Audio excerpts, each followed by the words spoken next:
মুখ্যমন্ত্ৰীয়ে মাইনৰিটি এলেকাত যি কাম কৰিব লাগে কম কৰা নাই। গোটেইখিনি জনতাৰ কাৰণে ইয়াত কোনো ধৰ্মীয় মেৰুকৰণ হ'ব নালাগে। কংগ্ৰেছটো নাই, এতিয়া অহাই নাই সিহঁতে ভিতৰত। কংগ্ৰেছ নাই, দেখা নাই। এতিয়া মই ডিৰেক্টলি ক'ব নোৱাৰিম কোনে ধৰ্মীয় মেৰুকৰণ নকৰে। বিজেপি আমাৰ ইয়াত বিজেপিৰে নাম চলি আছে, গুণগান চলি আছে।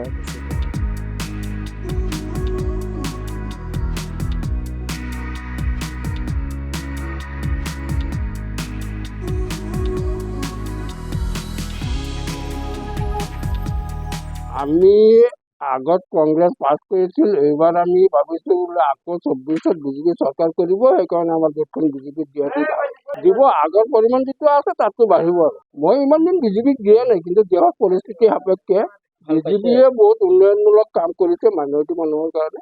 কৈছে মুখ্যমন্ত্ৰীয়ে কৈছে চাচা মামাৰ ভোট নালাগে, তথাপিও মুখ্যমন্ত্ৰীয়ে মাইনৰিটি এলেকাত যি কাম কৰিব লাগে কম কৰা নাই। নাই চাওক, সংখ্যালঘু যিটো কথা কৈ আছে আপোনালোকে, অলপ বেয়াই লাগে মোৰ। কাৰণ আমি জন্মৰ পৰা যিখিনি চাই আছোঁ, যিখিনি সুবিধা আমি পাব লাগিছিলে সেইখিনি পোৱা নাই। তো সৰু সুৰা সুবিধাবিলাক আমি পাই আছোঁ, যিখিনি সুবিধা আমি দৈনিক জীৱনটো পাৰ কৰিব পাৰোঁ। কিন্তু আমাৰ যিটো ফিউচাৰৰ যিখিনি মানুহ আহিব বা আমাৰ যিটো পৰিয়ালবৰ্গ থাকিব, তেওঁলোকক যাতে আমি একদম ধৰক বিনা চিন্তাত ৰাখিব নোৱাৰিম। কাৰণ আমাৰ কিছুমান ধৰক এই চহৰ অঞ্চলৰ মাটিৰ পট্টাৰ কথা আছে, সেইটো আমি আজিলৈকে পোৱা নাই। যিকোনো চৰকাৰ হওক,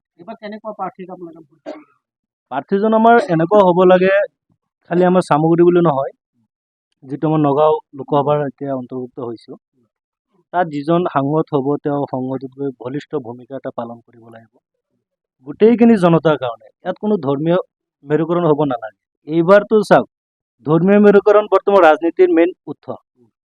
এতিয়া মই ডিৰেক্টলি ক'ব নোৱাৰিম কোনে ধৰ্মীয় মেৰুকৰণ নকৰে।